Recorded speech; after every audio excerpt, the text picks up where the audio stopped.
des objets auxquels on est habitué et puis tout d'un coup, ils ne marchent plus. Si on sait rire de ces objets qui se détraquent, on développe rapidement une bonne sagesse. Mais si Ouais, on se met en colère, on tourne en rond dans sa colère et on ne progresse pas.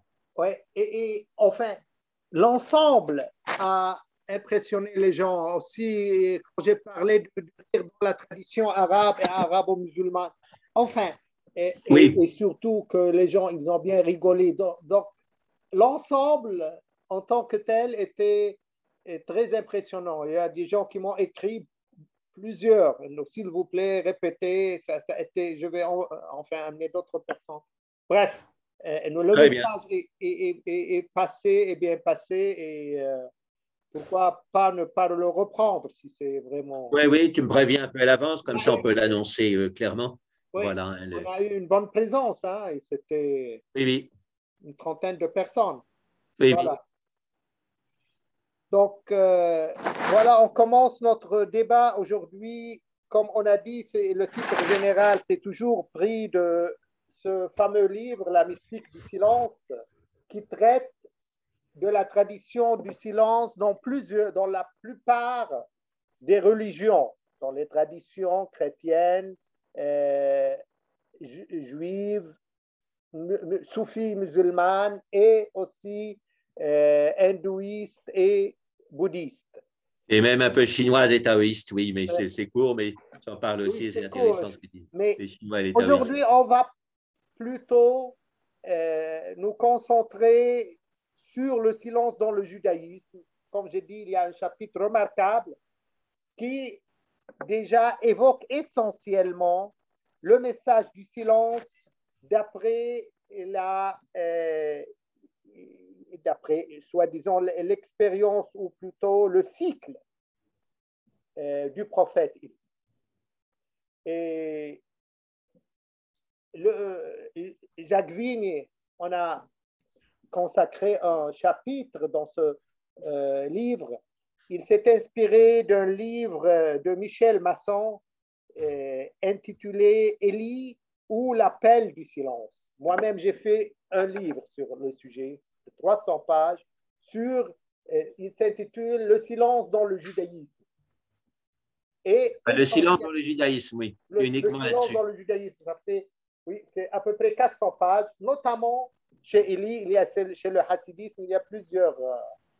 C'est un grand sujet à débattre, surtout ce courant ou bien ce cycle d'Élie, et sur lequel on va aujourd'hui discuter avec Jacques Vigne à partir, bien sûr, de son texte dans ce chapitre. Jacques, tu parles apparition et disparition soudaine d'Élie dans la Bible. Comment peut-on interpréter sa disparition qui est la même que celle d'Enoch? Donc, est-ce une ascension plutôt symbolique ou à ton avis, bien sûr, ou plutôt effective?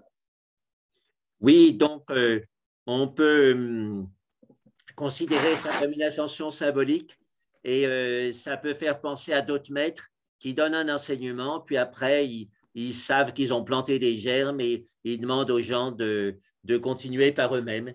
Hein, il y a, dans la tradition hindoue, il y a Gyaneshwar qui a écrit un grand commentaire de la Bhagavad Gita qui est toujours très lu, plus d'autres textes très profonds comme Expérience d'immortalité.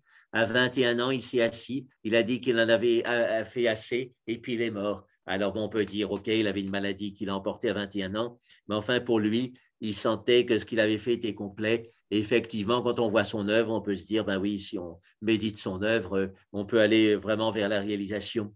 Et donc, il y a aussi Padmasambhava qui était au Tibet, qui avait une bonne audience auprès du roi, etc. Et puis, après avoir fondé Samye, ben, il est reparti du Tibet. Et les gens l'ont accompagné jusqu'à la frontière du Tibet, puis ensuite il a disparu. Hein, mais il a laissé son enseignement. Et donc, un maître spirituel, il peut décider de laisser son enseignement et puis après de disparaître. Hein. Son enseignement n'a pas besoin de quelques années de plus pour être confirmé, etc. On sent ça avec certains maîtres spirituels, cette plénitude. Oui, mais est-ce qu'il s'agit d'une mort effective? Parce que souvent, dans la plupart des traditions, même dans l'hindouisme, on parle que Vyasa n'est jamais mort et qu'il existe toujours, bien sûr, peut-être c'est un mythe, mais qu'il existe toujours dans les Himalayas, donc comme s'il est immortel. Dans Et le... qui ça, tu veux dire Babaji ou... Non, non, pas Babaji, Babaji c'est récent, mais Vyasa qui a compilé le Ah oui, Veda. Vyas, oui, c'est ça, oui. Il y a une tradition très claire dans les écritures indiennes qui disent que Vyasa n'est pas mort, il est toujours vivant, immortel en quelque sorte. Oui, donc il faut prendre ça au sens symbolique du terme. Hein. Le message des Écritures est immortel. Et voilà, et donc, comme le message de ces Écritures, c'est comme le corps de Vyas, on peut dire que Vyas est immortel dans ce sens-là. Oui, mais et prenons la Vyas tradition. en sanskrit, c'est la même racine que Vishnu, ça veut dire celui qui pénètre tout. Donc, rien que dans le nom, on a cette idée de permanence, d'omniprésence, d'immortalité. Revenons déjà à la tradition biblique. On n'a pas que Élie, on a Enoch avant Élie. Et on a Élie ensuite pour arriver au christianisme, à Jésus. Tous ont une ascension en quelque sorte. Oui. Et que peut-on comprendre par là? Ben, je pense que le sage, hein, il se relie au ciel et donc c'est cette ascension dans un char de feu au ciel, c'est le signe de la compréhension complète et du point de vue du yoga, ça peut être aussi tout à fait le signe de l'énergie qui monte dans le corps de façon profonde, on pourrait presque dire définitive, puisqu'on associe ça à la mort du corps.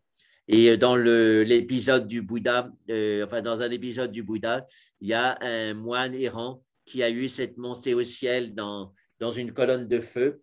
C'est décrit dans les biographies tibétaines qui aiment plus les miracles et les phénomènes extraordinaires que les biographies premières du Bouddha où il y a très peu de miracles. Mais je pense dans la version tibétaine, donc non seulement le moine est décrit comme comprenant l'enseignement du Bouddha au quart de tour, mais on dit qu'il monte au ciel dans une flamme. Et donc, il avait demandé au Bouddha de lui résumer son enseignement en une phrase, parce que le Bouddha lui disait que c'était le matin qu'il partait à l'aumône, qu'il n'avait pas le temps de l'enseigner. Et donc, il lui a dit, résume-moi ton enseignement en une phrase. Et le Bouddha a eu cette réponse célèbre, que dans ce que tu vois, il n'y ait que ce que tu vois, que dans tout ce que tu entends, qu'il n'y ait que ce que tu entends, que dans ce que tu sens, il n'y ait que ce que tu sens, et quand dans ce que tu penses, il n'y ait que ce que tu penses. Voilà, donc il y a eu cette réponse du Bouddha qui comprenait quelque part tout son enseignement et le moine errant l'a comprise en profondeur et du coup, il a quitté son corps dans une flamme et il est monté au ciel. Donc, quand on compare ça aux versions plus pudiques, je dirais moins miraculeuses de la vie du Bouddha dans le Theravada, cette montée de flamme, c'est un symbole d'une compréhension subite et complète. Et toi déjà, tu évoques aussi dans ce même chapitre l'assomption de la Sainte Vierge dans le christianisme. Et qu'est-ce que tu en penses de tout ça? C'est aussi symbolique? Alors, l'ascension du Christ. Il y a la résurrection du Christ et après l'ascension, il y a l'assomption de la Sainte Vierge. Oui, avec l'Assomption. Et oui, donc, moi, je pense que oui, ça peut déjà être vécu du point de vue, compris du point de vue yogique, donc comme l'ascension dans le corps vécu. Et voilà, donc, c'est mieux de voir ces phénomènes-là comme des phénomènes intérieurs. Sinon, on rentre dans le dogme. Voilà, on croit des choses qui ne sont pas prouvables, alors que l'ascension intérieure, on peut la sentir jusqu'à un certain point. Bien sûr, on a nos limites, on a nos opacités, mais on peut quand même sentir ce que c'est que cette ascension intérieure. Et puis alors aussi, du point de vue histoire de religion, il faut dire que Mitra aussi a une ascension. Et il semble que donc l'ascension du Christ qui s'est ajoutée aux évangiles primitifs, qui n'étaient pas dans le proto-évangile de Marc, soit inspiré par le mitraïsme et une manière donc de récupérer les mitraïstes en disant regardez De notre toute façon, là, Jacques, il faut bien distinguer l'ascension du Christ, elle n'est pas dans les évangiles, elle est dans les actes des apôtres de Luc. oui, c'est ça, Dans oui. les évangiles, il y a la résurrection. Oui, oui, oui, oui. Voilà, mais donc c'est une mouture, disons donc, plus secondaire par rapport aux évangiles, quoi, voilà. Et donc, chez Mitra, donc, il y a cette ascension qui est là.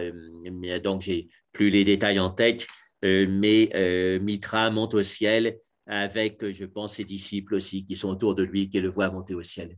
Et donc, historiquement, je pense que cette histoire de l'ascension est venue quand même, voilà, donc ça c'est l'exégèse, hein, mais les manuscrits des actes des apôtres doivent avoir des couches aussi. Et donc, je pense que cette ascension est plus tardive que le noyau évangélique. Ton interprétation, Jacques, du cycle d'Élie revient à ce que tu as considéré comme mantra de Horib, Kol Demana Dakka, le son de silence subtil, comme a bien retraduit, disons, Michel Masson et a réinterprété le texte. Oui. La nouvelle interprétation de Michel Masson. Et quelle était ta propre contribution? Juste, tu as copié la nouvelle interprétation de Michel Masson ou tu as ajouté quelque chose? J'ai trouvé qu'elle était bien, qu'elle correspondait vraiment à la vision du son du silence dans les autres traditions. Donc, c'est pour ça que je l'ai reprise et puis je l'ai mise en lien. Voilà. Mais c'est vrai que pour les traductions de l'hébreu, je lui ai fait confiance parce que ce n'est pas mon domaine, mais j'ai trouvé que c'était très cohérent. Et puis, j'ai bien aimé aussi son interprétation de l'expérience d'Élie comme une expérience chamanique. Donc, le tremblement de terre, le feu, la tempête, comme l'agitation de l'expérience intérieure qui amène finalement au silence. Et dans ce silence, là, il y a Dieu qui est là, donc dans cet arrêt du mental finalement. On pourrait dire que les phénomènes naturels, tremblement de terre, tempête, c'est les vritti, et le silence, ben, c'est chitta, vritti, niroda. Et lui, il parle, et toi, tu le reprends d'une similitude entre Moïse et Élie. Même comportement. Moïse alors se voila la face dans la crainte que son regard se fixa sur Dieu. Ça, c'est l'Exode, verset 3, 6. Élie se voila le visage avec son manteau. 1 Roi 19, 13, que tu reprends. Élie est-il donc un nouveau Moïse avec ses similitudes?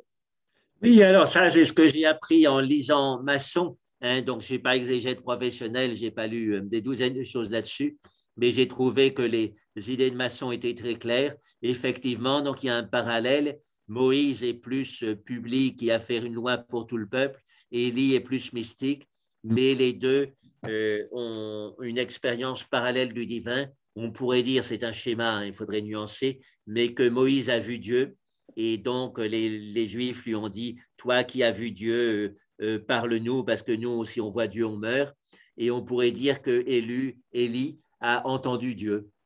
Donc, il y en a un qui a vu Dieu et l'autre qui a entendu Dieu. Et la différence aussi, c'est que Moïse en a rapporté des lois pour le peuple, alors que Élie, c'est juste un enseignement mystique, une inspiration pour le peuple, mais ce ne sont pas des lois écrites noir sur blanc et qui ont guidé ensuite tous les détails du peuple d'Israël. Quand même, pour Moïse, il y a les tablettes des lois. Donc, oui, ça exprime le côté concret, solide des enseignements de Moïse avec une sorte de loi. Donc, puis ensuite, il y a la jurisprudence qui vient. Et ça peut faire penser aux deux niveaux du son dans l'hindouisme. Ils disent qu'il y a le Varnatmika et Shabdadmika. Varna, ça veut dire les lettres de l'alphabet. Donc, Varnatmika qui est fait des lettres de l'alphabet, c'est-à-dire les paroles explicites. Et puis, Shabdamnika, c'est Shabda, c'est le son au sens le plus intérieur du terme, c'est-à-dire le son du silence, hein, on peut dire. Et du coup, avec Élie, on est au niveau de Shabdat Mika, c'est-à-dire du son du silence, au-delà des paroles. Avec Moïse, on est plus dans le Varnat Mika, c'est-à-dire la donnée des paroles qu'on doit suivre, etc. Donc, le parallèle et la différence est assez clair. Et donc, Masson le met bien en évidence. Je l'ai repris parce que je trouve que ça permet d'orienter les choses. Et tu viens de dire, Jack, Moïse a vu Dieu, Élie a entendu à Dieu. Alors que Moïse, on dit toujours, c'est celui qui a parlé aussi avec Dieu. On l'appelle même Kalim en arabe, c'est celui qui a parlé avec Dieu, qui a eu Ben, oui, mais parler, c'est différent d'écouter, quoi. Donc, il a eu des messages qu'il a redits avec les lois, mais avec Moïse, c'est l'écoute du silence. Hein, avec voilà, Élie, donc tu veux dire. c'est différent. Avec C'est Élie, différent. l'écoute du silence. Pardon? Avec Élie, l'écoute du Oui, silence. avec Élie, c'est ça, avec Élie, l'écoute du silence. Alors, évidemment, on peut interpréter le buisson ardent et ce je suis, celui qui suit. C'est vrai que c'est très proche de l'expérience ontologique fondamentale et une bonne manière de méditer sur cette expérience de l'être fondamental, c'est de le percevoir à travers le silence. Donc, ça se touche quand même. Et justement, ma question là, les deux mantras, tu les as considérés comme mantras. Celle de Moïse, Ehe, Asher, Ehe, et celle d'Élie, Kol, Demana, Dakka, à la page 261, si on passe. Et les points communs entre ces deux mantras, c'est uniquement les structures et quelle différence entre les deux? Ben, comme dit Patanjali, hein, il définit Dieu en disant Tasya, Vachaka Pranama, c'est-à-dire celui dont la désignation est le son du silence profond. Et donc, voilà, ce son du silence lui-même qui est au-delà des noms, au-delà des prononciations explicites, c'est la meilleure désignation du divin. Et justement, ma question là, nom de Dieu, et considérer ces deux formules comme mantra, n'est-il pas une certaine hindouisation, disons, de la tradition biblique et du texte biblique? Alors, bon, c'est des formules clés. Alors, donc, il y a cette question dans le judaïsme qu'on ne prononce pas le nom de Dieu. Hein, voilà. Mais par contre, on peut répéter des paroles de Dieu. Ça, c'est conseillé, ça fait partie de leur dévotion. Hein, mais donc, effectivement, on ne répète pas le nom de Yahvé. Mais par contre, cette parole, je suis celui qui suis, je pense qu'on peut enfin, ça fait partie de la dévotion juive, de la méditer, hein, donc de la répéter. Et voilà. Et par contre, on mentionne beaucoup Dieu sous d'autres noms. Hein, c'est Adonai, hein, le nom qu'on répète facilement dans la Bible. Ça, Adonai, ça revient tout le temps dans les prières. Et puis pour les musulmans, eh ben, le nom de Dieu, c'est Allah. Et alors, eux, ils le répètent à satiété avec toutes leurs expressions qui sont dispersées dans leur vie courante. Hamdoullah, Stafirullah, etc. Oui, oui. Donc, c'est Allah qui revient à tout bout de champ. Et tu parles à la page 262, yoga de la dissolution, laya yoga, pour désigner la pratique de l'écoute du silence. C'est uniquement cette pratique de l'écoute du silence qui a fait aboutir Élie à la réalisation suprême? Alors déjà, ce nom Laya Yoga, c'est intéressant parce que c'est la même racine que luein en grec, qui veut dire dissoudre, laver. Et c'est la même racine aussi que laver en latin. Et donc, ça a donné analyse, électrolyse, dialyse, etc. Et donc, ce son du silence, c'est une vibration qui désagrège les expériences, les phénomènes intérieurs qu'on croyait comme trop solides. Et avec ce son du silence, donc on a l'impression presque physique que ces phénomènes se désagrègent et c'est très puissant pour la méditation. Et donc, alors, est-ce que c'est la seule voie? Ben, je pense que les mystiques vivent cette désagrégation de leur concept solide de leur image de Dieu, de leur image d'eux-mêmes, principalement la désagrégation de leur ego. Donc, en un sens, toutes les pratiques vont à cette désagrégation. Quand le Bouddha a eu sa réalisation, il a fait un chant qu'on appelle les premières paroles du Bouddha. Et la dernière ligne de ce chant, c'est l'avidité a été désagrégée. Il conclut son témoignage de réalisation par le mot désagrégé, asamkita en pali. Et donc, avec Kol Dema Daka, on a cette même désagrégation et c'est aussi présenté comme la clé de voûte de l'expérience spirituelle. Alors que la désagrégation vienne du discernement, vienne de l'absorption dans le son du silence, vienne de l'arrêt du mental comme chez Patanjali, on est au fait très proche du même phénomène. Et quand tu dis que le Bouddha a dit l'avidité est désagrégée, donc l'avidité est le dernier obstacle à franchir? Ben oui, il disait que Tanha, c'est-à-dire l'avidité, qui correspond à Krishna en sanskrit, c'était le centre de la roue de la vie. Alors après, ils ont un petit peu développé dans les représentations qui sont venues dans le bouddhisme Mahayana à partir du 8e, 9e siècle, c'est-à-dire cette roue de la vie qu'on met à l'entrée des temples tibétains, par exemple, où il y a le cochon, le coq et le serpent. Et donc, le cochon représente l'ignorance, le coq, je pense, la colère, et le serpent, c'est non, le cochon, l'avidité, le coq, l'ignorance, et le serpent, la colère. Je crois que c'est dans cet ordre-là que ça marche. Dans tous les cas, il y a le cochon, c'est sauf erreur, donc avidité. L'ignorance, le coq, l'avidité et le serpent, la colère. Il me semble que c'est comme ça que ça marche. Voilà, mais il faudrait vérifier, ça c'est facile à vérifier. Oui, mais justement, donc, le cochon est le plus fort entre serpent et colère et coq. Les trois se mordent la queue, les trois tournent en rond, et c'est cette alternance donc d'ignorance, d'avidité et de colère qui fait la roue de devenir. Quand on y pense, c'est logique, parce qu'on n'a pas une conscience profonde qu'on tombe dans le piège de l'avidité. Et quand on est tombé dans le piège de l'avidité, évidemment, on ne peut pas satisfaire tous ses désirs dans tous les sens, et donc ça nous donne de la colère. Et quand on est aveuglé par l'avidité et la colère, on réaggrave notre ignorance, et donc ça fait un cercle vicieux. Mais il y a aussi la peur dont on parle très souvent dans le bouddhisme. Oui, c'est ça. Alors, la peur, on pourrait dire, c'est une forme de transition entre l'avidité et la colère. Donc, on a une avidité qui est frustrée, donc ça nous donne de la peur avant et après. Et cette peur, on essaie de s'en sortir par la colère, de la dépasser par la colère. Donc, elle est en quelque sorte prise en sandwich entre l'avidité et la colère. On pourrait expliquer comme ça. Elle est sous-jacente à cette transition entre avidité et colère.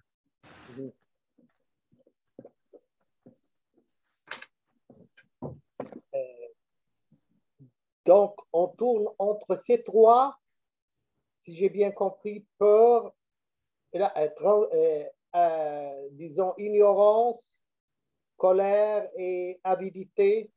Oui, ça, c'est la roue de la vie bouddhiste. Bon, mais le Bouddha, il a proposé des tas de séries, des tas de listes de qualités, de défauts, et là, c'est l'une d'entre elles. Voilà, c'est pas exclusif.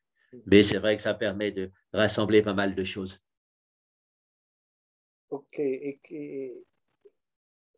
On revient à notre texte biblique dont tu interprètes dans ton livre. Jacques, le cheminement d'Élie jusqu'à Horeb, il était, tu en dis, peut-être tu reprends Masson, il était, tu dis, une sorte de chaman, Élie, qui défendait les intérêts des sectateurs de Yahweh contre ceux de Baal, à la page 263. Donc, sécheresse, et surtout, je voudrais là évoquer le massacre des 400 prêtres de Baal. C'est énorme. Oui, comment peut-on comprendre qu'un tel criminel, finalement, parce que le texte dit il les a tués par sa main, ses mains. Comment un tel criminel est-il arrivé au degré suprême de la réalisation, finalement? Oui, alors on peut voir ça de différentes façons, mais c'est vrai qu'il ne faut pas jouer à l'autruche. Et donc, par exemple, on a fait tout un plat avec Klaus Barbie qui avait exécuté 120 personnes à Lyon quand il y travaillait à la Gestapo à Lyon. Mais Élie, c'était mieux. Hein, il en a tué 400. Hein, Ouais. donc, il était mieux que 4 fois mieux que Et le Klaus problème, le texte, Barbie. il dit il les a tués par sa main. Donc, C'est ça, oui, oui, oui. Et alors, donc, les critiques disent que le miracle qu'il a fait, qui lui a autorisé donc à tuer les prêtres de Baal et donc à prendre la terre finalement des sectataires de Baal, c'était ça l'idée par derrière, hein, conquérir leur terre, avoir l'autorité magique sur leur terre. Ben, c'était qu'il savait faire déjà du pétrole parce qu'il y avait du pétrole qui affleurait et donc il savait qu'on pouvait avoir quelque chose qui paraissait de l'eau et qui pouvait se mettre à brûler. Et donc probablement il a fait ce tour pour faire croire qu'il avait Dieu avec lui et ensuite pouvoir les massacrer. Donc voilà, si c'est ça, c'est non seulement violent, mais c'est pervers aussi. ouais, Voilà. mais là, c'est une approche complètement contradictoire de ce que tu présentes et en reprenant Masson. Oui, c'est ça. Et alors, donc, ben, c'est la contradiction hein, donc, il y a deux aspects de comprendre cette contradiction. Hein. Soit il y a eu une vraie conversion chez Élie, ce n'est pas impossible, parce qu'après ce massacre, il s'est fait pourchasser par la reine qui défendait Bâle. Et c'est sûr que quand on tue 400 personnes, il y a des gens qui vous courent après pour vous tuer. Hein. C'est facile à comprendre. Et donc, peut-être qu'il a été défait parce qu'il a dû s'enfuir. Il n'avait pas d'armée avec lui pour le défendre. Il a dû se réfugier dans le désert. Et du coup, on peut interpréter ça donc comme que ça l'a précipité dans des gros malheurs et qu'après, il a compris que ce n'était pas la violence qui était la solution, mais que c'était l'expérience mystique qui était la solution. Et on voit hein, dans l'histoire du droit qu'il y a des gens qui sont des vrais criminels, qui sont condamnés à mort et avant d'être exécutés, ils ont une conversion. J'ai rencontré dans le train il y a 2-3 jours un vieux prêtre qui est entre Lourdes et Tarbes et il a été le conseiller spirituel de la dernière personne qui a été exécutée en France. Hein, c'était à la prison de Muret, donc il lui a donné des conseils spirituels et là, ils sont en train de sortir un livre sur cette personne. Et c'était le dernier condamné à mort de France et il a eu toute une expérience divine avant d'être exécuté. Et donc, ce sont des choses qui arrivent. Alors, si on est plus critique, on peut dire que les gagnants justifient toujours leur massacre et donc ils ont justifié le massacre d'Élie, donc des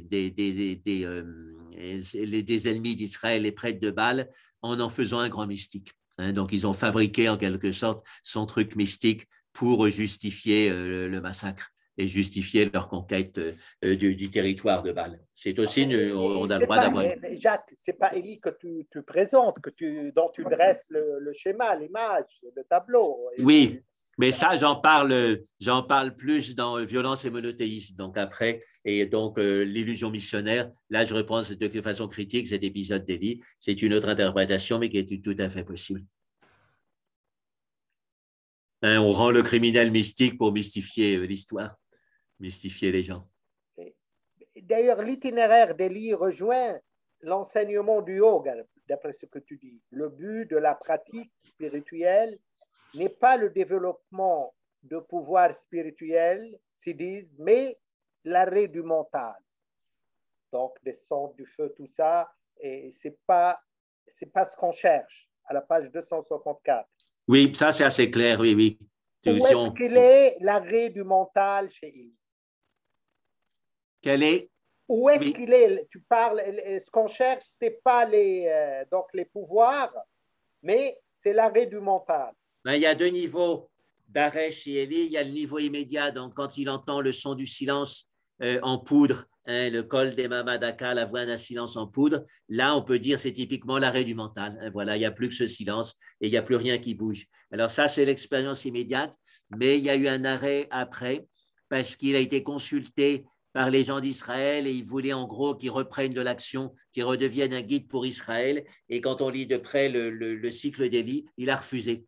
Hein, donc, il a été vers quelque chose de beaucoup plus intérieur. Il n'a pas voulu être pris dans un mental belliqueux, lutter contre les ennemis d'Israël, etc. Hein, il est resté à distance. Et ça, c'est aussi une forme de ralentissement ou d'arrêt du mental. Voilà, il n'était plus dans son mental de combattant et de guerrier.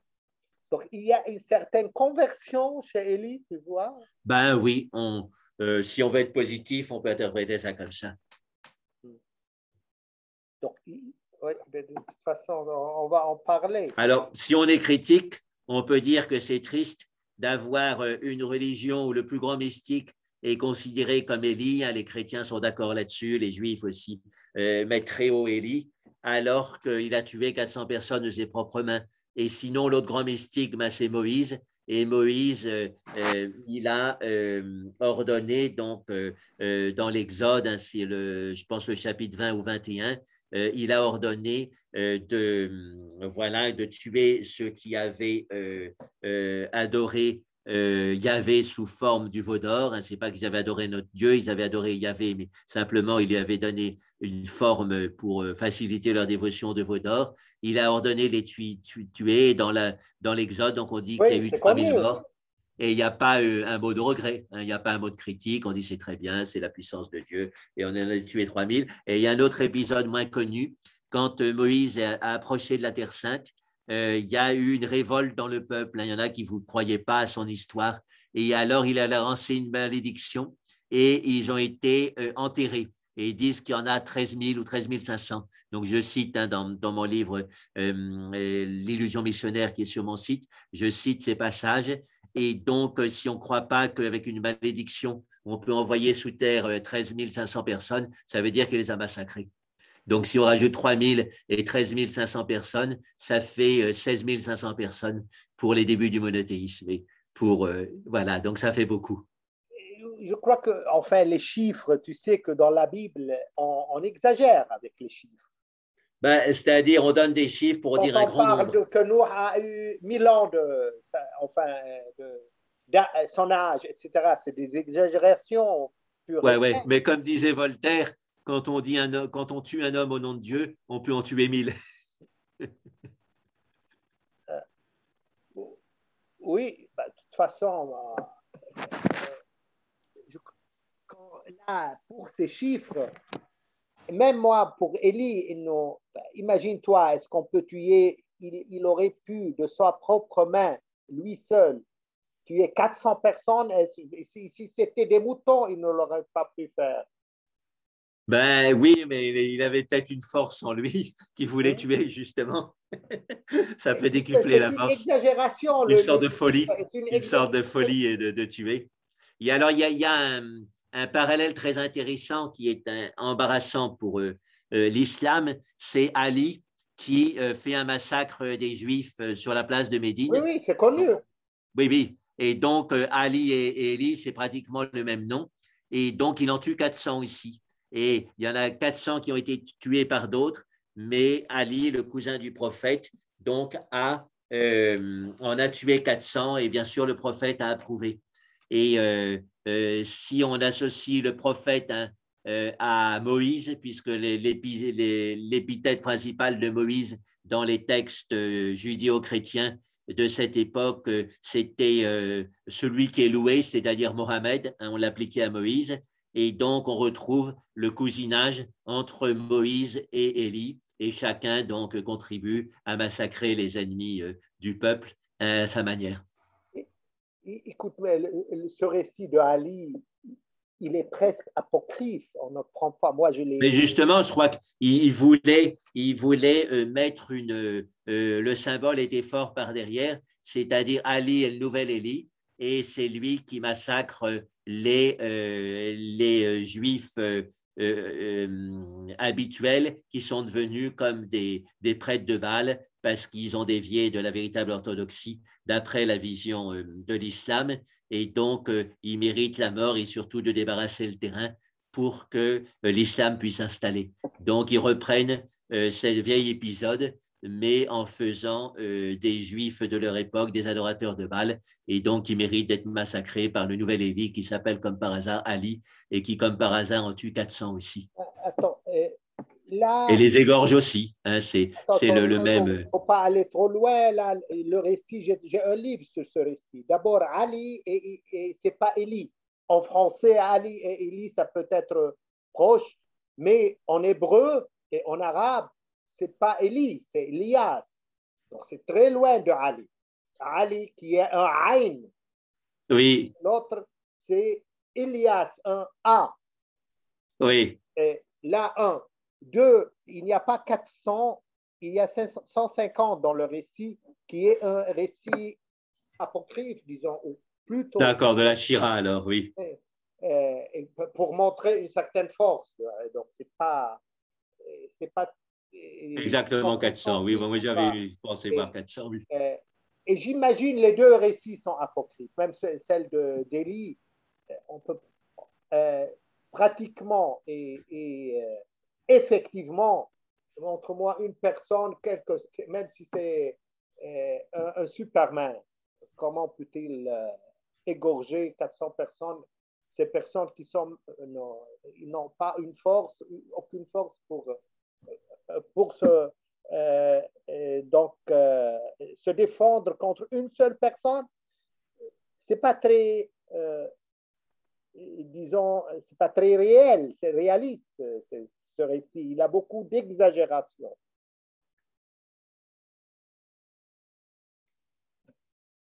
Tu m'entends? Oui, oui, je t'entends. Donc, voilà. Maintenant, et faire des rapprochements, on peut comparer, mais jusqu'à quel point c'est un peu simpliste cette comparaison, surtout entre Ali et Élie. C'est pas le français qui. Leur nom, c'était pas en français. Bref, et il y a aussi un parallélisme que tu évoques entre l'itinéraire d'Élie et celle d'Ismaël. Ismaël signifie Dieu écoute. Élie, en devenant lui-même Dieu écoute, qu'il arrive à écouter Dieu dans la grotte de Horeb et en même temps dans celle de son cœur, là à la page 265. Dieu qui écoute Dieu à travers Élie, tu continues à dire. Donc, expérience non duelle, tu interprètes. Là, ma question, n'est-ce pas une certaine projection de la terminologie et des concepts védantiques sur le texte biblique? Ben, ça, c'est une tendance, on peut dire, dans les traditions mystiques, il y a régulièrement une tendance non duelle qui ressort. Hein, ce n'est pas simplement dans la Bible, mais même dans le polythéisme. Enfin, on peut voir qu'il y a une recherche donc de compréhension non duelle. Chez Rumi aussi, hein, j'ai fait quelques pages sur l'écoute non duelle chez Rumi, et il y a des éléments très clairs de cette écoute non duelle. Hein, je cite les paroles. Et donc, je pense que c'est une aspiration générale des mystiques à aller vers quelque chose de non duel. Alors après, donc c'est dans le contexte biblique où il y a quand même cette dualité entre créateur et créature qui est très forte, eh bien, on est obligé de l'exprimer de façon plus détournée. Hein. On ne l'exprime pas directement, on l'exprime de façon plus détournée. Mais on peut reconnaître quand même cette aspiration non duelle régulièrement. On l'exprime d'une autre, comme quoi? Est-ce que tu te rappelles d'un exemple pour Ben justement, là, quand voilà, il a cette expérience d'écouter le son d'un silence fin, à ce moment-là, c'est son expérience à lui, et on ne dit pas que Dieu n'est pas là-dedans, donc on suppose très fortement que Dieu est dans ce silence. Et puis il y a le symbolisme aussi qui est très intéressant du 3 plus 1, hein, qu'on retrouve beaucoup en Inde, c'est-à-dire le 3, c'est le niveau habituel du monde, et ce qui vient après, c'est l'absolu, hein, que ce soit le 3,5 ou le 4.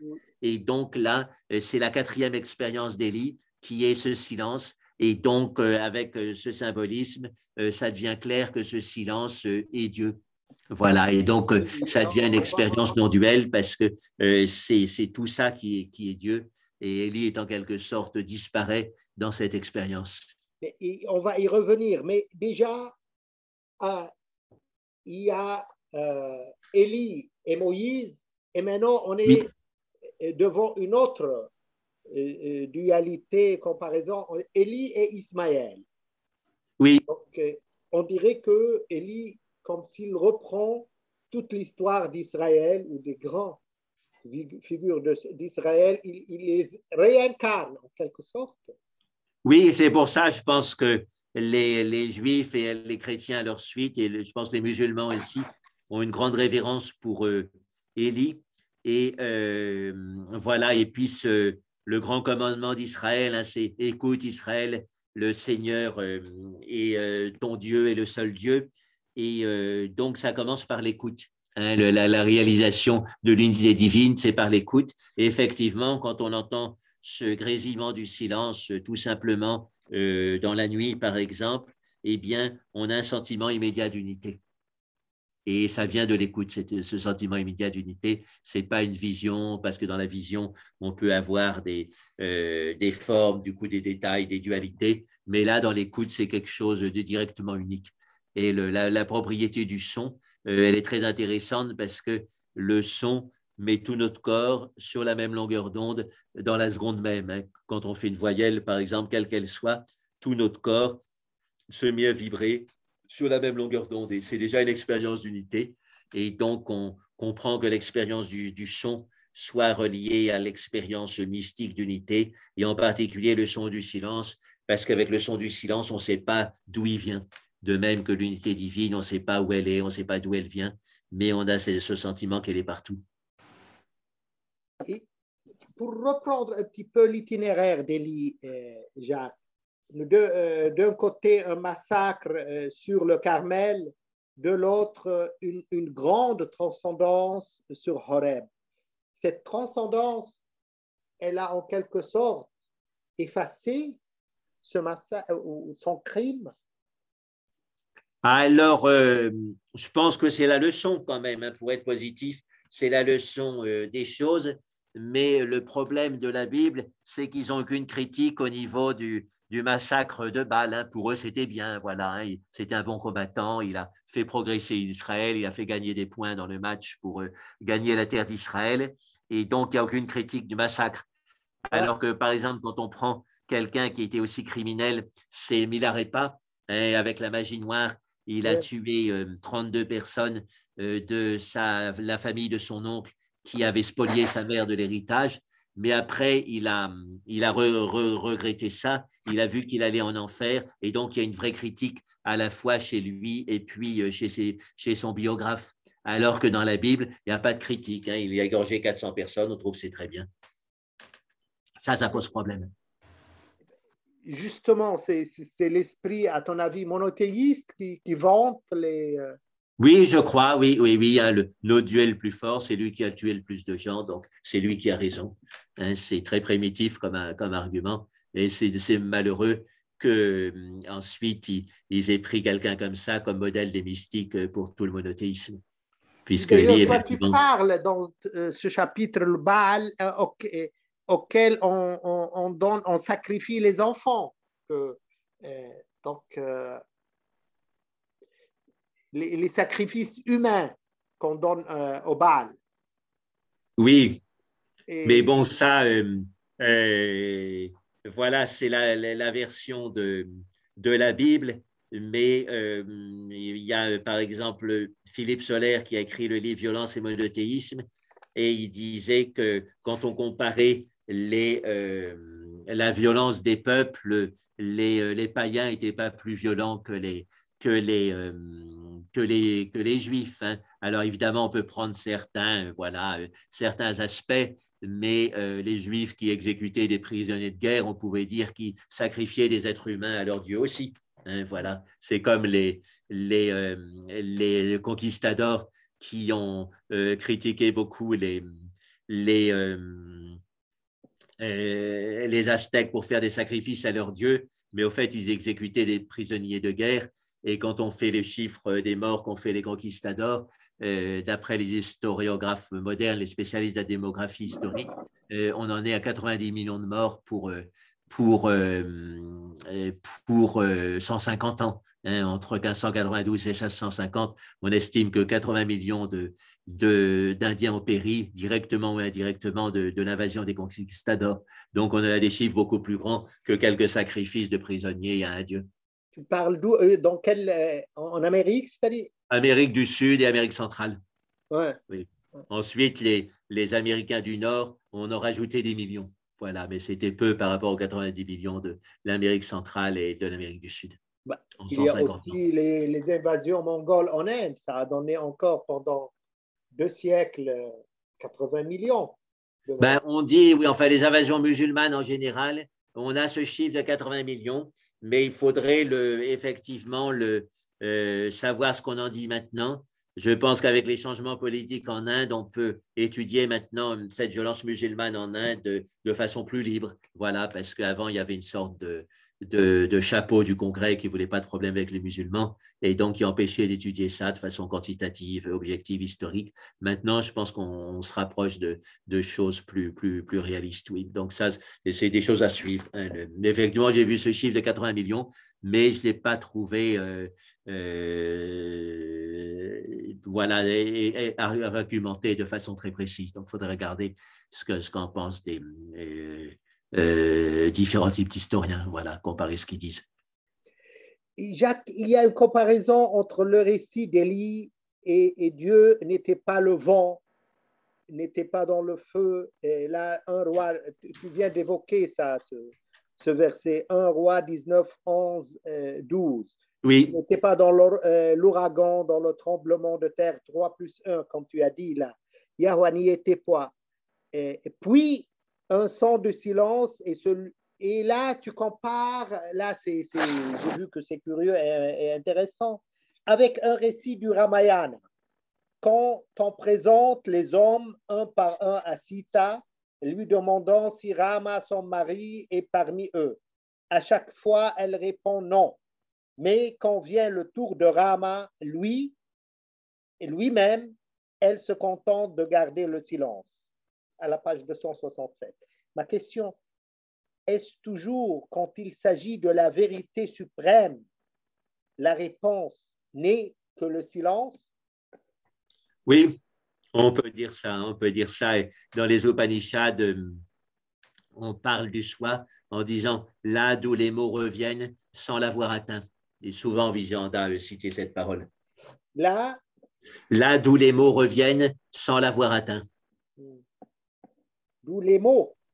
Oui, d'où les mots reviennent sans l'avoir atteint, un peu comme des balles de ping-pong qui rebondiraient sur un mur. Donc, quand on arrive à la vérité suprême, on n'a qu'à se taire. Ben oui, ça, les mystiques le disent. Et quand ils évoquent des choses dans leurs poèmes, par exemple, c'est de façon indirecte. Voilà, mais ils ne prétendent pas dépeindre toute la réalité avec leurs paroles.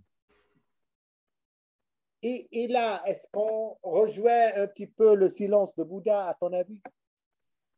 Oui, surtout sur des questions métaphysiques. Hein, le Bouddha, on peut tout à fait supposer ça, trouver prétentieux de parler de l'au-delà de la mort de façon assurée. Hein, il disait, soyez honnête, on n'en sait rien. Hein, c'est un peu comme s'il disait aux prêtres des différentes religions, soyez honnête, avouez que vous n'en savez rien, ne faites pas semblant de savoir. Et à ce moment-là, voilà. Et alors, il avait aussi une autre raison pour ce silence. Il disait, ce n'est pas si important.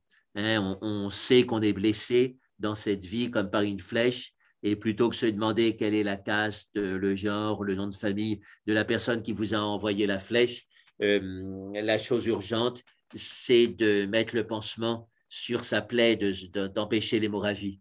Et donc, on est dans ce monde où il y a des tas de causes d'hémorragie, c'est-à-dire de souffrance, etc., de dispersion mentale. Et c'est ça qu'il faut corriger, c'est le plus urgent. Ce qui se passe après la mort, ce qui s'est passé avant la naissance, est-ce qu'il y a un Dieu éternel, est-ce que le monde durera éternellement ou sera détruit? Tout ça, on n'a pas grand moyen de connaître tout ça. Et donc, il dit, le Bouddha, occupez-vous de ce qui est d'important pour vous maintenant. Mais est-ce que ce silence de Bouddha, Jacques, il est issu d'une certaine ignorance? Il ne sait pas qu'est-ce qui va se passer ou bien il ne veut pas en parler? Alors, non, il dit clairement qu'il ne sait pas et que du coup, ce n'est pas la peine de se fixer là-dessus. Et justement, tout le monde se demande, et les autres religions, ils ont disons, leur argent, leur trésor, c'est d'en parler en quelque sorte. Oui, en quelque sorte, oui, leur business, Oui, leur leur fonds de business, commerce. voilà. Oui, leur fonds de commerce, c'est d'en parler. Oui, oui, le Bouddha n'a pas voulu rentrer là-dedans. Alors évidemment, on peut dire pour Lui, il réfléchir dit et de façon clairement qu'il ne critique, sait pas. il croyait quand même visiblement en la loi du karma. Hein. Donc le karma, c'est fondamental pour le Bouddha et pour le bouddhisme. Donc ça veut dire qu'il croyait qu'il y a quelque chose qui se continuait après la mort et que ça menait à une réincarnation. Voilà, mais il ne voulait pas rentrer dans les détails, certainement. Il ne voulait pas dire de choses trop précises pour laisser ça ouvert.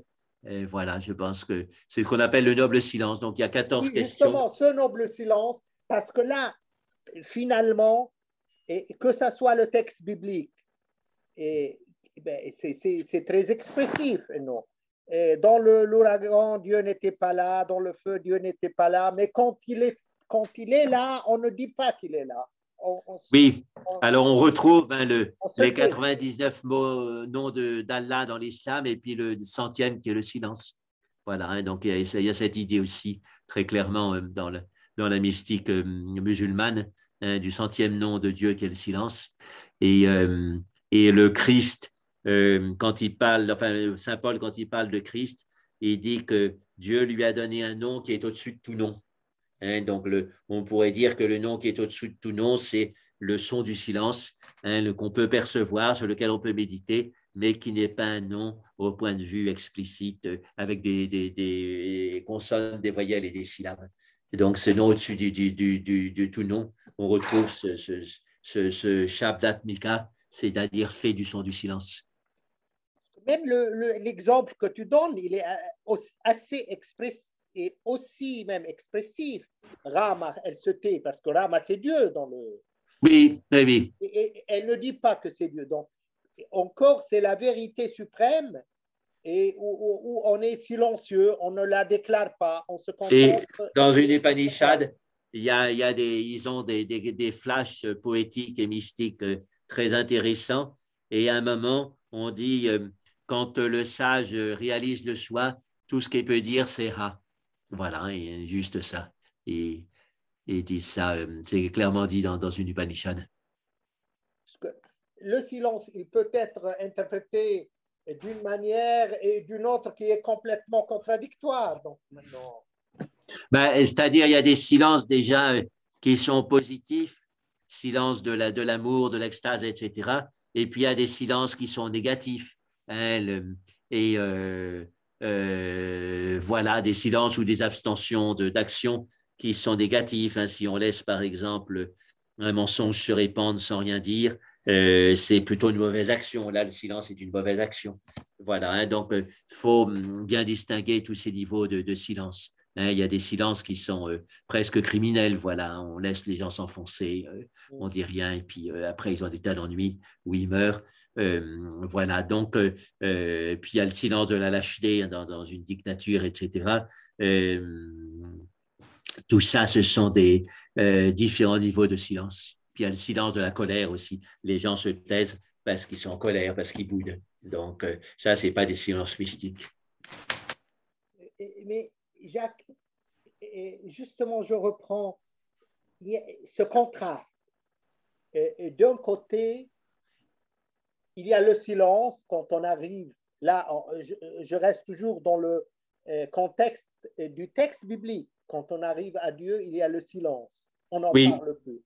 Alors que, comme tu viens de dire, ces religions, et essentiellement, ces religions monothéistes, c'est leur trésor, c'est leur business d'en parler. Qu'est-ce qu'il y oui, a au-delà de la mort? Et même si tu prends le texte biblique, Jacques, moi je l'ai étudié dans un gros livre de 500 pages. Et avant, on ne parlait ni de paradis ni d'enfer dans le texte biblique. Ce n'est qu'après le oui. contact avec Oui, oui, les c'est venu plus textes, tardivement, oui. avec les zarathustriens qu'on en parle. Oui, Donc, c'est une prise en quelque sorte de Zarathustra. Mais moi, je me contente de ce silence. Et j'aimerais, je suis en train un petit peu de le comparer au silence de Bouddha. À l'origine, c'était pareil, alors que ce n'est qu'après, et même dans le bouddhisme, ce n'est qu'après qu'on vient à parler, à faire de la littérature sur l'au-delà et sur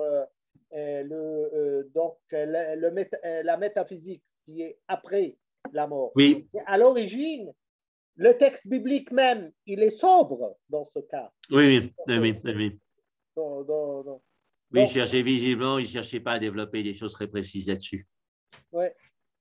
Et est-ce donc, à ton avis, l'attitude adéquate, celle du Bouddha de ne pas en parler?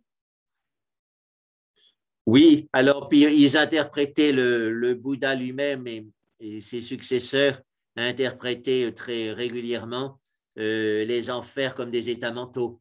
Et je sais que Tenzin Palmo, elle donne de l'importance à cette interprétation. Hein, voilà, ce n'est pas des choses qui sont en dehors de nous, mais si on a des états négatifs pendant toute sa vie, on se fabrique son enfer au fur et à mesure. Et après la mort, eh ben, on risque d'y rester parce qu'après la mort, on est sur la lancée de ce qu'on a semé dans la vie. Hmm. Donc, cette notion d'enfer et de paradis comme des états intérieurs, ça, c'est très fécond pour sortir de la question de croyance, non-croyance, réelle, pas réelle, etc. Et c'est une extension, en quelque sorte, un prolongement. De notre mental, oui, et oui. Et ce qui est surprenant, ou disons, ce qui prête à cogiter chez le Lord Budha, qu'il même, pas uniquement, il s'abstenait d'en parler, mais ben, il disait qu'il ne faut pas trop, en quelque sorte, il a enseigné de ne pas, en quelque sorte, tarder sur ça, ou ne pas là, c'est une. Je suis en train de cogiter sur la différence d'attitude, disons, entre le Bouddha et les religions monothéistes. Les religions monothéistes n'arrêtent pas d'en parler et en disant on D'affirmer, est des oui, chèques à plein de choses. blanc. Pardon? Voilà, des chèques à blanc. Des chèques en blanc, oui, oui, oui.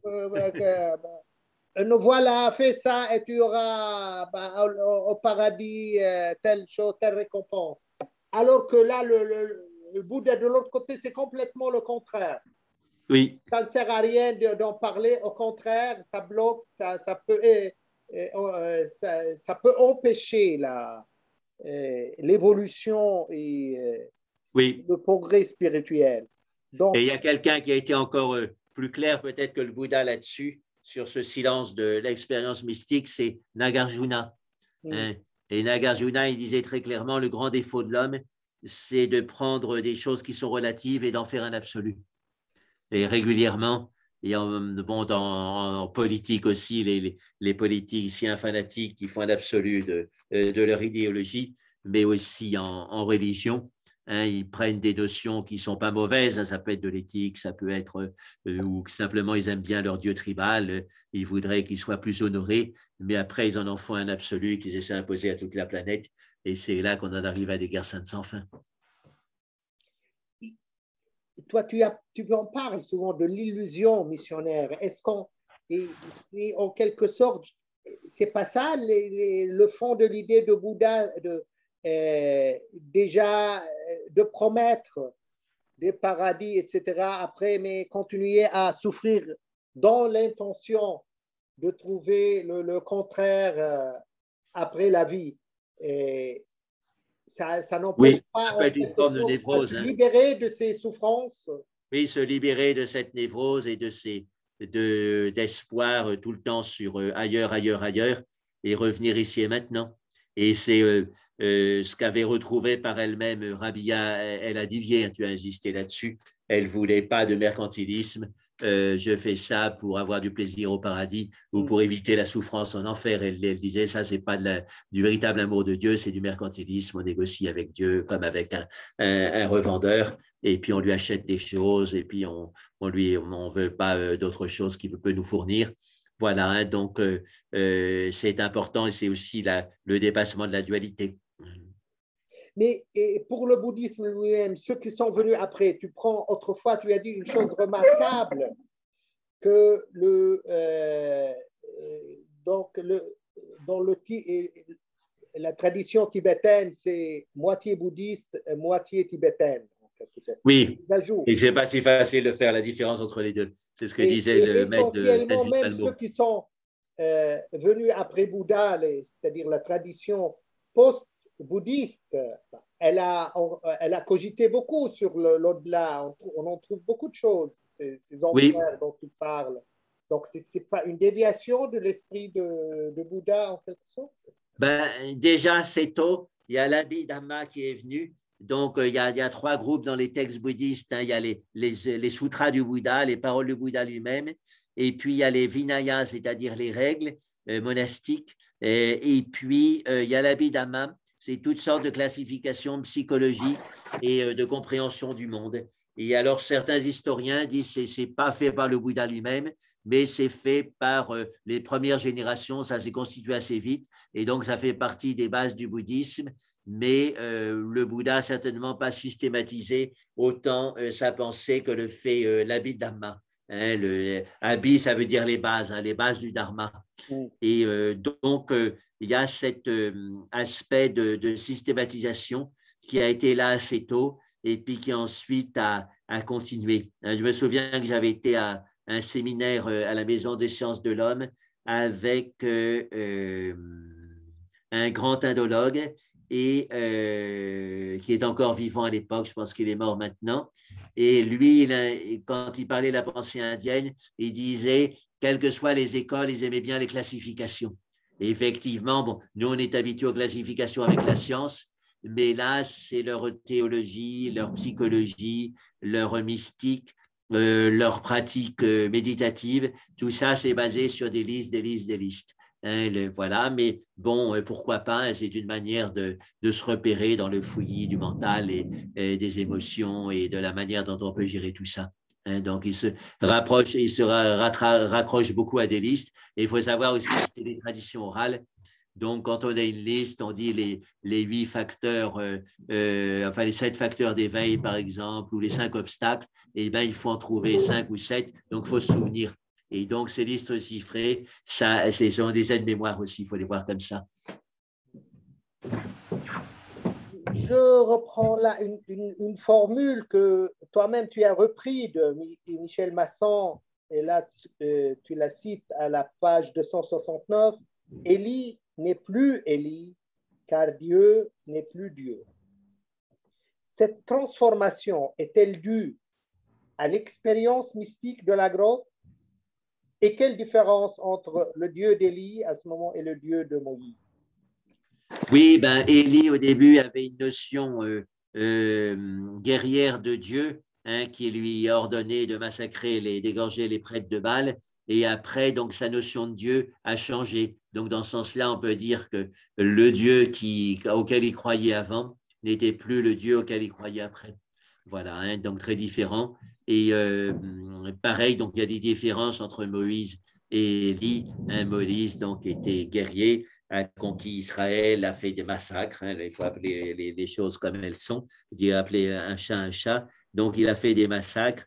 Et Élie, avec sa conversion et son expérience du silence, semble avoir été plus loin que Moïse. D'ailleurs, il n'a plus voulu se mêler de diriger Israël de façon guerrière, même si on lui a proposé après son expérience. Il est resté à distance.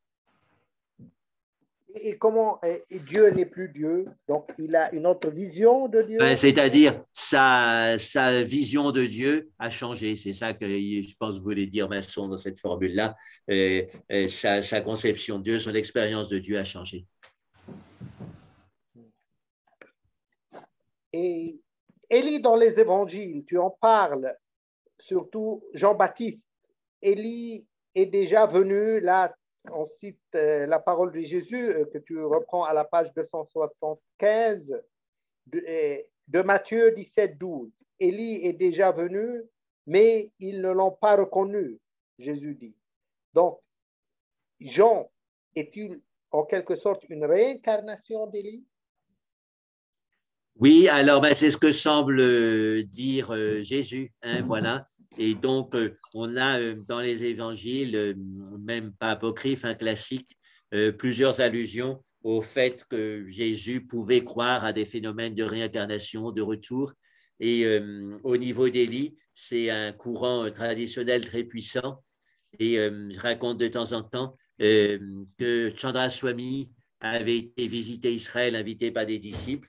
Et donc, il prenait un thé à la terrasse d'un restaurant. Et comme il avait sa grande robe rouge et sa grande barbe blanche, et puis il faisait 1,90 m peut-être, ou 1,85 m, Chandra Swami. Donc, il y a des juifs fidèles, sans doute traditionnels, qui sont venus le voir très impressionné et qui dit on reconnaît Élie en vous. Donc c'était intéressant. Et c'est vrai que Chandra Swami, il avait comme aspect physique, un aspect finalement au-delà du temps. Et il aurait pu être au 5e siècle après Jésus-Christ, au 5e siècle après Jésus-Christ, et ça aurait été le même type de sage un peu archétypal.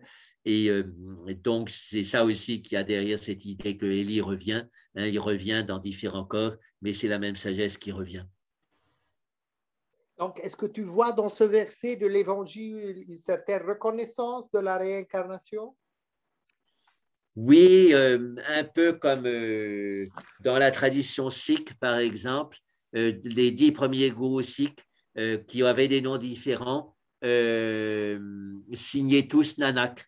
Hein, donc, ils s'identifiaient au fondateur, à Guru Nanak, et ils signifiaient tous Nanak. Est-ce que c'était identification, réincarnation? C'est un peu difficile à dire. Hein. Même les empereurs romains disaient qu'ils se réincarnaient les uns dans les autres. Voilà, donc quand il y a un pouvoir, qu'il soit spirituel ou temporel, qui est fortement établi, on a tendance à vivre ou à décrire ce phénomène comme une réincarnation.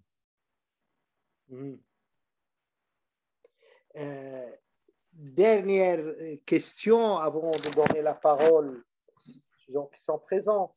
Élie dans le Coran, le Khidr, tu en parles à la page 279 et juste après, et qui est le maître de Moïse en quelque sorte. Oui. Il lui enseigne des choses. Est-ce que le Coran, à ce moment, à ton avis, reprend donc le contraste Élie-Moïse, comme si Élie rectifie la voix de Moïse?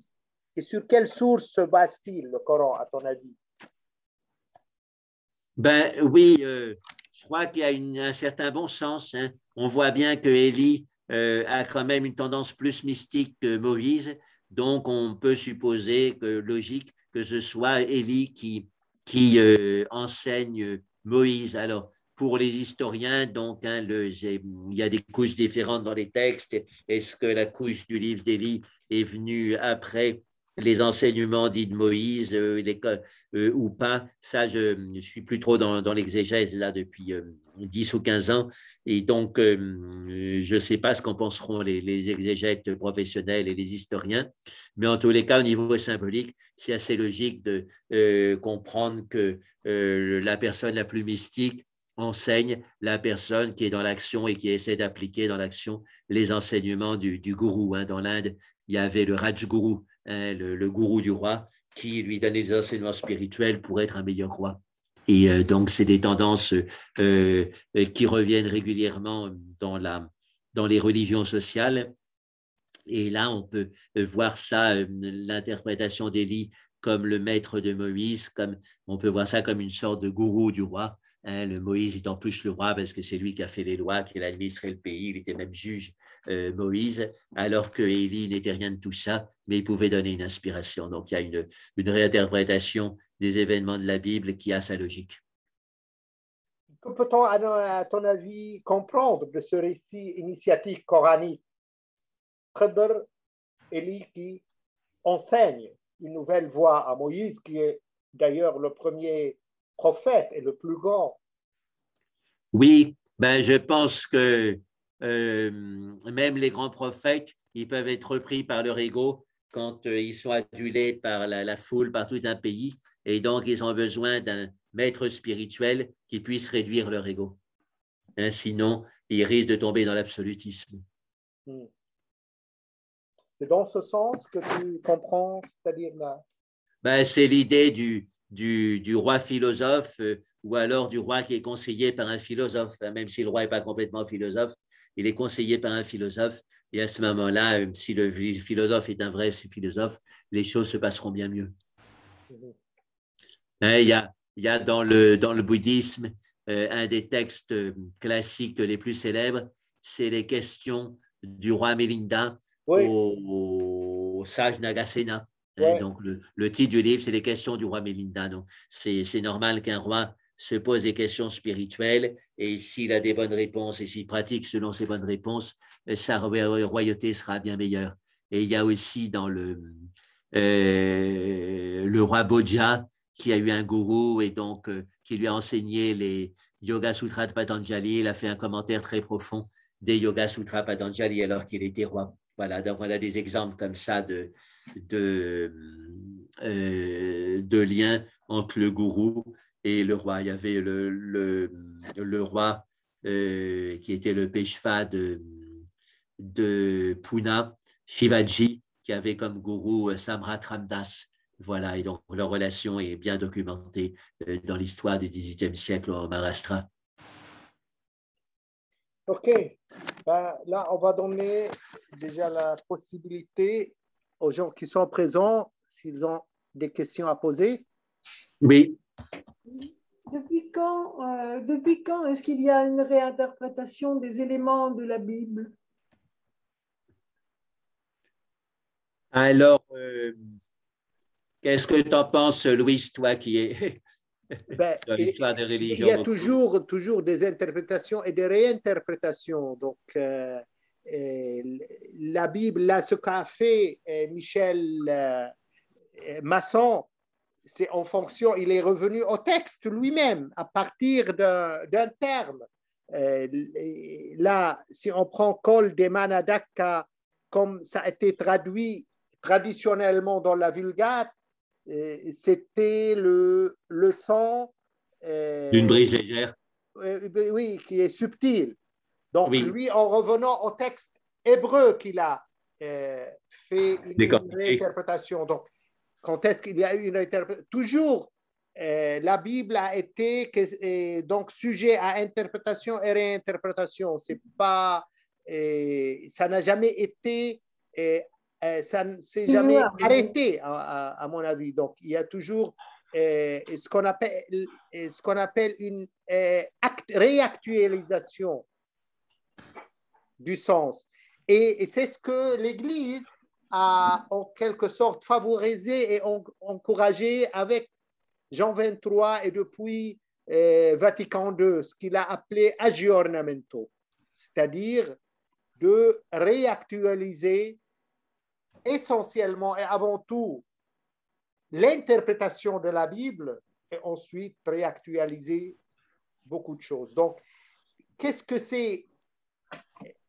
Oui, on appelle ça en arabe, c'est-à-dire l'interprétation, c'est de pousser le sens du texte vers sa fin et qui est une fin infinie en quelque sorte, qui ne s'arrête pas. Donc, toujours un texte a un message actuel. Donc, on réactualise le texte en le comprenant dans le sens actuel. Quel message peut-il avoir au peuple actuel ou bien au temps actuel? C'est ça, cette interprétation qui n'est jamais terminée. Je donne un petit exemple pour un peu plus élucider le sujet, exactement comme une pièce de théâtre de Shakespeare ou même de Racine.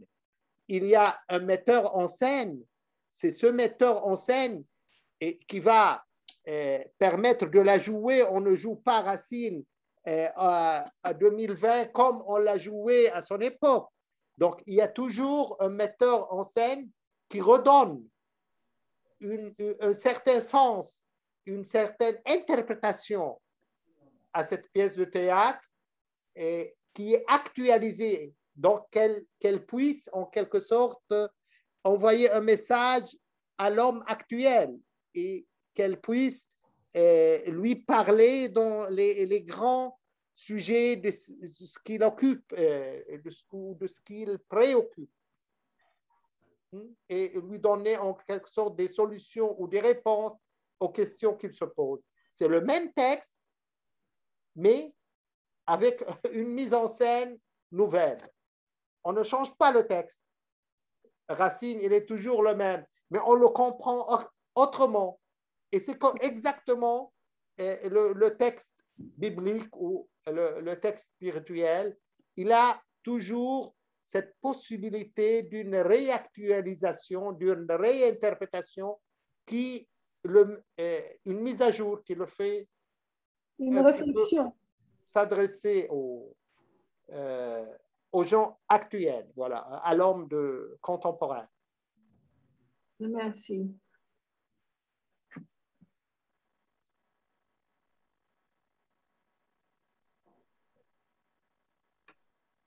Bonsoir Jacques. Bonsoir. Lorsque tu parles que les Bouddhas, etc., n'en sait pas trop sur ce qui se passe après la mort, il y a quand même des maîtres initiés, des maîtres réalisés qui ont quand même dit des choses assez précises sur ce qui se passe après la mort. Notamment, je peux donner l'exemple, bon, tu sais que je suis quand même plus l'exemple du maître Ivanov qui parle notamment de l'Akasha Chronica. Tu as dû en entendre parler de cela, l'Akasha Chronica? Akasha, c'est l'espace en sanskrit. L'Akasha Chronica, c'est en fait c'est un lieu où tout est enregistré de tout ce qui se passe chez les êtres humains de leur vivant.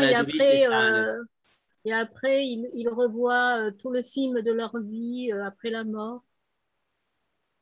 Oui, enfin, il y a une mémoire universelle, on appelle ça le virat aussi, ou l'akasha. Donc, il y a des grands historiens des sciences et philosophes des sciences comme Erwin Laszlo qui ont écrit un livre là-dessus que j'ai vu, je n'ai pas eu le temps de lire, mais peut-être que je lirai un jour parce que ça m'intéresse quand même. Et voilà, il y a ces choses-là. Mais c'est vrai que le Bouddha est resté très discret là-dessus. Voilà, c'était son choix.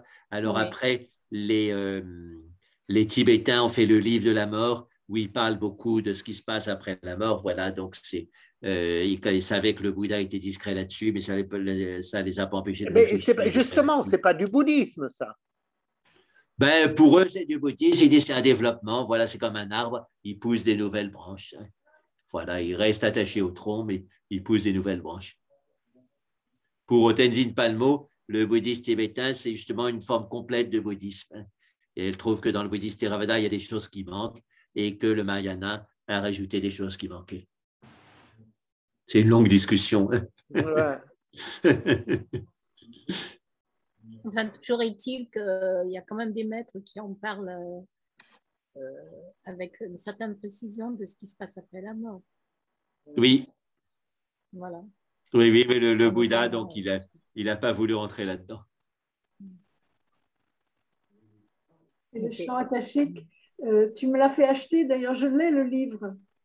Quel livre? Erwin Laszlo, le chant akashique. Ah oui, le chant akashique. Et tu l'as lu, du coup? Oui, non, pas complètement, je n'ai pas eu le temps. Allez, la semaine prochaine, tu le lis et tu nous fais un résumé. Oui. Comment tu dis, Mahajoti? Quand tu auras lu toi, je lirai moi. Mahajoti, comment tu dis le chant comment? Akashique. Akashique, donc c'est du ciel. Hein. Akash, c'est le ciel. A-K-A-S-H. Justement, et donc, le maître. Erwin Laszlo a écrit là-dessus en comprenant le chant akashique à la manière traditionnelle comme une sorte de mémoire de l'univers, là où tous les événements de l'univers s'inscriraient, d'après ce que j'ai compris. Hein. Mais comme je n'ai pas lu le livre, voilà, j'ai que des échos indirects. Un gros livre, oui. Mais c'est comme au même titre que je viens de te dire, là, le maître Ivanov, il parle de l'Akasha Chronica. Oui, c'est ça, ça vient de la tradition hindoue. Hein. Et le synonyme, d'après ce que je me souviens, c'est Virat, hein, c'est-à-dire la grande mémoire universelle. Et il y avait un moine de la mission Ramakrishna qui était un ingénieur de formation. Il disait, lui, c'est l'Internet subtil. Quoi. Voilà, il y a une grande mémoire sur laquelle on peut se connecter quand on a les bons connectants, c'est-à-dire un état de méditation profond. Ah oui, je crois qu'il quand il dit l'Akasha Chronica, il parle en termes d'une bibliothèque. Oui, quelque chose comme ça, oui, oui. Mhm. Et en physique quantique, bon, faut pas caser la physique quantique n'importe comment, n'importe où, mais ils ont quand même cette notion de mémoire, quoi. Il y a des choses qui restent en mémoire dans l'univers, peut-être beaucoup plus qu'on ne pense, même quand deux photons se séparent, ils gardent la mémoire de leur unité, et même quand ils sont très à distance, ils réagissent exactement en même temps. Et donc, s'il y a une modification dans un photon, immédiatement au même moment, il y a une modification dans l'autre photon et l'information passe plus vite que la vitesse de la lumière. Et on ne sait pas comment c'est possible. C'est comme c'est toi qui le disais, je ne sais plus si c'est toi ou c'est le maître Ivanov, il disait que c'est que peut-être le maître Ivanov que j'ai écouté pendant le congrès cet été, ouais, c'est lui.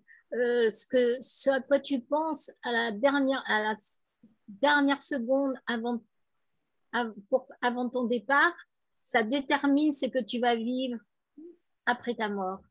Oui, c'est pas facile de décider de ce qu'on va penser à la dernière seconde au moment de la mort parce que ça reflète en général ce qu'on a pensé pendant toute sa vie. Et Manon Lamailly avait une histoire jolie là-dessus. Sans doute vous la connaissez, un certain, l'histoire de la vieille femme qui était très avare et elle était épicière et pendant toute sa vie, il y avait des mendiants ou des sadhus qui venaient lui demander de l'huile et elle leur répondait non, non, je t'en donnerai pas une goutte, pas une goutte. Et quand elle était proche de la mort, elle était à moitié dans le coma et elle continuait à répéter alors que sa famille lui disait répète le nom de Dieu, répète le nom de Dieu. Elle, tout ce qu'elle pouvait répéter, c'était pas une goutte, pas une goutte. Et elle est morte comme ça.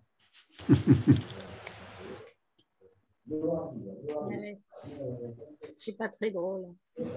Et oui, c'est pour ça qu'il faut se préparer maintenant, il ne faut pas attendre le moment de la mort pour méditer. Non, j'ai dit c'est pas très drôle parce que qu'est-ce que ça va lui arriver après de dire pas une goutte juste avant de partir, avant de mourir. Ah, oui, oui, oui. Ça peut pas être très réjouissant après. Ah, oui. En souriant, c'est mieux. En souriant, c'est mieux.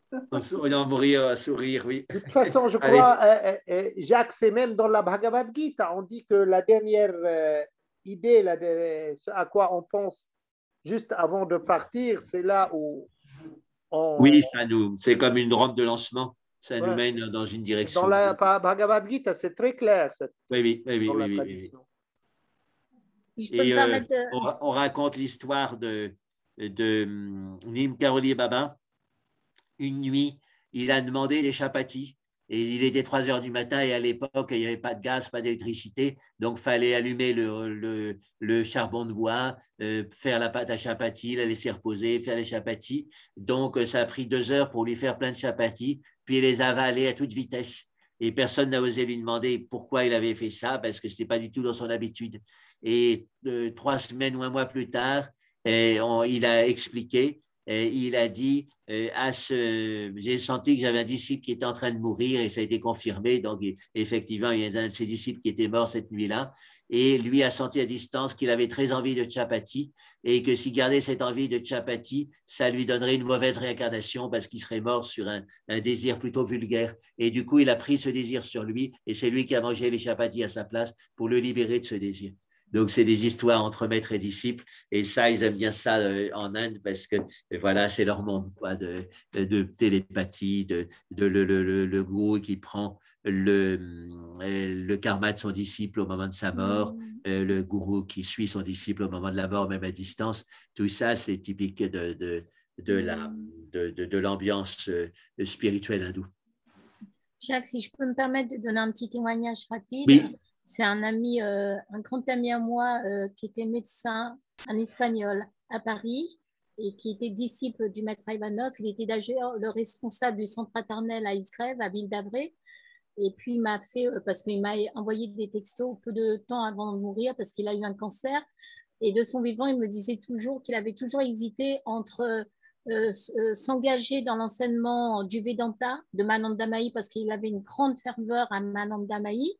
Et en même temps, il hésitait il était très tiraillé entre s'engager, aller en Inde, tu vois, se rapprocher de l'ashram de Ma, et vraiment parce qu'il se sentait très proche du Vedanta. Et en même temps, il y avait l'enseignement du maître Ivanov. Donc, il avait choisi l'enseignement du maître Ivanov. Il était responsable du centre donc, de Avidavré. Mais peu de temps avant de mourir, quelques jours avant, peut-être 3 jours avant, il m'a envoyé un texto en me disant « Régine, je suis très heureux car j'ai rêvé à Mananda Mahi et je l'ai reconnue dans mon rêve et je me suis prosternée devant elle lorsque je l'ai reconnue. Elle m'est apparue dans un de mes rêves et c'était peut-être 2 ou 3 jours avant de mourir. » Oui, ils insistent là-dessus dans l'hindouisme et il dit que quand on sent une relation de gourou avec quelqu'un, cette personne vient au moment de votre mort pour vous aider.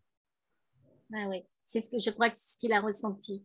Oui. C'est ce que m'a dit son épouse, puisque je l'ai revu là cet été à Vidavré, qu'il avait senti que Mananda Mahi était venue vers lui pour l'aider à partir. Oui. À quitter la terre, à mourir. Il a eu un lien profond avec Mananda Mahi pendant sa vie. Ben, il avait un lien profond avec Mananda Mahi. Ça joue au niveau de la mort. Mais c'était beau d'entendre ça, qu'il dit que dans un de ses rêves, mais c'était, comme je te dis, 2 ou 3 jours avant de mourir, parce que j'ai appris 2 ou 3 jours après qu'il était parti, qu'il a reconnu qu'elle est venue dans son rêve et il l'a reconnue et il s'est prosterné devant. C'est beau, c'est un beau témoignage. Oui. Voilà. Très bien, allez. Voilà. Naïma, au revoir à tous. Et donc, on se retrouve mercredi. Pendant le Zoom, j'ai eu un email de Michela Bianchi qui demande s'il y a, pour l'italien, pour le livre, s'il y a des droits. De Michela, pour le... Eh bien, il faut en discuter. Oui, tu m'as écrit quelque chose, il faut que je lise ton mail. Là, j'ai été en plein déplacement. Mais à propos des questions de publication, droit d'auteur, eh ben, on va en discuter. Puis avec Tenzin Palmo, bien sûr, aussi. Oui. Voilà. Et demain, il y a un travail énorme qu'on a fait pour élaborer tout ça et pour préparer des questions. Bref, on en parlera. Demain soir, on a le satsang avec Pushparaj. Jacques. Oui. On va le faire à 19h, 21h. 19h. Ouais. Et tu te souviens de Marie-Claude Birama, celle chez qui on allait dîner de temps en temps quand tu étais à l'île de la Réunion? Et ben, son époux, Henri, que tu connais très bien, Henri Silvestro, il va se faire une grande opération là, très importante.